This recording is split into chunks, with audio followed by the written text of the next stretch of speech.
You wrote an article about Martin Emerson. Take us through that and kind of what you found out in talking to Emerson. Yeah, well, I mean, we all know that he had a rough year this season, and he played well as a rookie. I thought he played well again in year two, played more. Was pretty much a starter all year in year two. And then last year had huge hopes coming in. And there was talk about, okay, at the end of the season, he could sign an extension. He was talking about Pro Bowl, and then he just didn't play as well. And there were some games early. To me, it started in the Giants game in week three. And Malik Neighbors, the rookie, made a couple catches on him where Emerson had the ball taken out of his hand on an interception, gave up a touchdown. And I don't know if that hurt his confidence. And then the next week against the Raiders, I thought he was playing really soft and gave up a bunch of completions underneath. Then he played the Eagles and gave up a touchdown to A.J. Brown. They gave up the next week against Washington.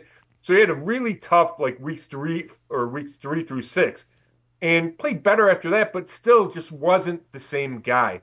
So when I talked to him, he said yes. He goes, he's always confident, but the doubts, let's call them doubts, lingered. Like the bad plays lingered longer this year than they probably should have.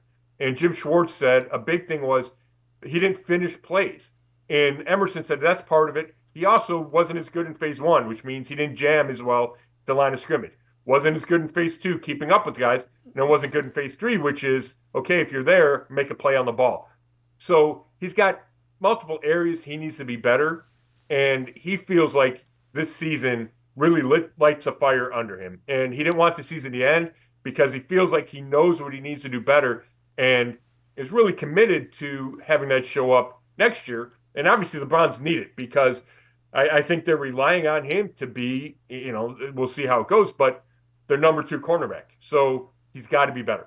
Yeah, and I'm with you. I'm surprised. I was one of the guys that thought, okay, takes the next step, and he's in that mix to be a Pro Bowler, and it just didn't happen.